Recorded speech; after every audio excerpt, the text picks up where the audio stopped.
আসসালামু আলাইকুম। আজকে হচ্ছে সেন্টেন্স কারেকশনের উপরে ৩ নম্বর ক্লাস। সো নিব্রাস মনির প্ল্যাটফর্মে আপনাকে স্বাগতম জানাচ্ছি। আমি মনিরুল ইসলাম। চলেন আজকের লেকচার শুরু করা যাক। প্রথমেই যে কোয়েশনটা আছে সেটা হচ্ছে despite of being very tired she continued working late into the night. So এখানে কি সমস্যা, সেন্টেন্সটিতে কি ভুল আছে বলেন তো, আপনি ধরতে পারেন কিনা দেখেন, ট্রাই করেন। ডেসপাইটের পরে যে ভুলটা আছে, ডেসপাইটের পরে অফ বসছে। সো ডেসপাইটের পরে অফ বসাইতে হয় না। আমরা জানি ইনস্পাইট অফ এর পরে, ইনস্পাইটের পরে অফ বসে ইনস্পাইট অফ, কিন্তু ডেসপাইট তো একাই 100, সো এর পরে আর অফ বসাইতে হয় না আর কি, বুঝছেন? সো ডেসপাইট অফ হবে না, শুধু ডেসপাইট হবে। সো এটা হচ্ছে উত্তর। এটা এখানেও অফ আছে আর এইটা তো না, আর এটা অলদো দেওয়া আছে। সো এইটা হবে, ঠিক আছে। তারপর আসেন 2 নম্বর, বাই দ্য টাইম আছে। বাই দ্য টাইম থাকলে আপনারা জানেন যে যেটা হয়, আমরা আগে হচ্ছে ব্যাখ্যাটা দেখি তাহলে বুঝে যাব। বাই দ্য টাইম থাকলে অতীত সময় বোঝা, তো এটা হবে পাস্ট ইনডিফিনিট টেন্স। আর বাই দিস টাইম যদি থাকে তাহলে আমরা প্রথম যে কারেকশনের প্রথম ক্লাসটা আছে সেইখানে দেখেছিলাম যে ফিউচার পারফেক্ট টেন্স হয় যদি বাই দিস টাইম থাকে, বুঝছেন? তারপর আসেন 3 নম্বর, neither the manager nor the employees was aware of the changes in the schedule. Then neither nor দিয়ে যদি থাকে তাহলে নরের পরে যে সাবজেক্টটা থাকে, সর্বশেষ যে সাবজেক্টটা থাকে বা বার্ব যে জায়গায় বসবে সেই জায়গার তার আগের যে সাবজেক্টটা, সেই সাবজেক্ট অনুযায়ী কিন্তু বার্বটা বসে। তাহলে এইখানে ওয়াজ হয়েছে, কিন্তু এখানে এমপ্লয়িজ হচ্ছে প্লোরাল হইলে বার্বটা প্লোরাল হবে, সো ওয়ার হবে। সো এখানে এটা হচ্ছে কারেক্ট, কিন্তু এখানে দেখেন ওয়াজ আছে, এমপ্লয়িজ আছে, ওয়াজ আছে। এখানে এমপ্লয়ি আছে সিঙ্গুলার, কিন্তু এখানে বার্ব দিছে প্লোরাল। আর এখানে দেখেন প্লোরাল আছে, বার্বও প্লোরাল আছে, কিন্তু সেন্টেন্সটা তো আসলে পাস্টের, সো প্রেজেন্টের হবে না, বুঝছেন? সো এইটা হচ্ছে এক্সপ্লেনেশন। তারপর আসেন, she is the most smartest student in the class. দেখেন মোস্টও আছে আবার স্মার্টেস্টও আছে।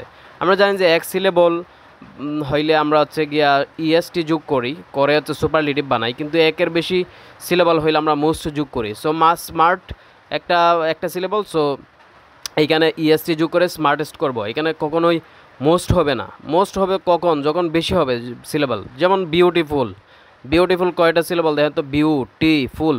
সো এইখানে কিন্তু মোস্ট যোগ করতে হবে, কিন্তু এইখানে স্মার্টেস্টের সাথে মোস্ট হবে না, কারণ এখানে একটা সিলেবল স্মার্ট।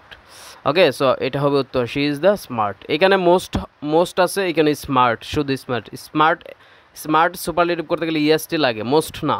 এখানে স্মার্টেস্ট আছে, এখানে মোর আছে। এইটাও কোনো জাতের মধ্যে পড়ে নাই। মোরটা হচ্ছে কম্পারেটিভ, যখন আমরা কম্পারেটিভ করি তখন একাধিক সিলেবল হইলে আমরা মোর বসাই, কিন্তু এইখানে স্মার্টেস্ট সুপারলেটিভ করলাম, এইখানে আবার কম্পারেটিভের একটা মোর বসাই দিলাম। এইটা কি হইল? তারপরে she is the most smart, এই যে আবার বলছে যে most smart, so most smart হবে না, স্মার্টেস্ট হবে, মোস্ট হবে না, বুঝছেন? সো এই হচ্ছে ব্যাখ্যা, আপনারা দেখে নেন, স্ক্রিনশট দিয়ে নিতে পারেন। তারপর আসেন, the team is looking forward to meet the new member next week. So এইখানে কি সমস্যা? এইখানে সমস্যাটা হয়েছে, আপনি যদি বোঝেন না তাহলে কিন্তু দেখলে আপনি বুঝে যাবেন যে আসলে কি সমস্যা, ঠিক আছে? এই যে লুক ফরওয়ার্ড টু, এটা হচ্ছে একটা ফ্রেজ। এই ফ্রেজগুলো আপনার জানা থাকতে হবে। আরও ফ্রেজ আছে, আমি এইখানে দিয়ে দিব এখনই, দাঁড়ান এইটা আগে সলভ করে নিই। লুক ফরওয়ার্ড টু হচ্ছে এমন একটা ফ্রেজ যে ফ্রেজের পরে অবশ্যই বার্বের সাথে আইনজি যুক্ত হবে। সো লুক ফরওয়ার্ড টুর পরে মিটিং হবে। মিটিং কোন জায়গায় আছে দেখেন, এই যে মিটিং আছে এইখানে। সো এটা হচ্ছে আনসার। এখন বাকিগুলো হইলো না কেন? লুক ফরওয়ার্ড টুর পরে এখানে আইনজি যুক্ত হয় নাই, এখানে লুকিং ফরওয়ার্ড টু, এখানে মিটিং হয় না, এখানেও মিটিং হয় না। সো এগুলো ভুল। দেখেন look forward to with a view to in addition to ইত্যাদির পরে বার্বের সাথে অবশ্যই আইএনজি দিতে হবে, বুঝতে পারছেন? আইএনজি দিতে হবে। আরও অনেকগুলো শব্দ আছে যেগুলোর পরে বার্বের সাথে আইএনজি যুক্ত হয়। সো এইগুলো আমি হচ্ছে কমেন্টে দিয়ে, আপনারা কমেন্ট করবেন, যদি প্রয়োজন হয় আমি দিয়ে দিব। তারপর আসেন 6 নম্বর, আজকের ক্লাসের হচ্ছে লাস্ট প্রশ্ন, বুঝছেন? আজকের ক্লাসের হচ্ছে লাস্ট প্রশ্ন। বেশি দিলে আপনার বিরক্ত হন, সো কম দিলেই ভালো, একটা হচ্ছে কি মোটিভেশন থাকে। সো তেজি ভাব থাকে, তেজি ভাবের ভিতরে আসলে শেষ করা যায়। বেশি দিলে আবার সমস্যা, বোরিং লাগে। সো আমাদের বেশি দরকার নাই, কম শিখবো, ভালোভাবে শিখবো। He insisted to go there even though he knew the risk. Okay, so এখানে কি সমস্যা? আসলে আপনি যদি জানেন তাহলে দেখেই বুঝতে পারবেন যে শব্দটা ভুল হয়েছে। ইনসিস্টের পরে অন হয়, টু হয় না। এই যে এইটা হবে আনসার, ইনসিস্ট অন। ওকে, এবং এরপরে ভার্বের সাথে আইএনজি যুক্ত হবে, কারণ প্রিপোজিশনের পর ভার্বের সাথে আইএনজি যুক্ত হয়। তারপর আছে he insisted to go there despite he knew the risk. এটা কি সমস্যা? এখানে টু বসছে, এখানে ইনসিস্টের পরে কিছু দেয়াই নাই, সোজা সাপটা হচ্ছে গোয়িং মেরে দিছে, সো এটা হবে না। ইনসিস্টেড এখানে ইন দিছে, ইনসিস্টের পরে ইন হয় না, বুঝছেন?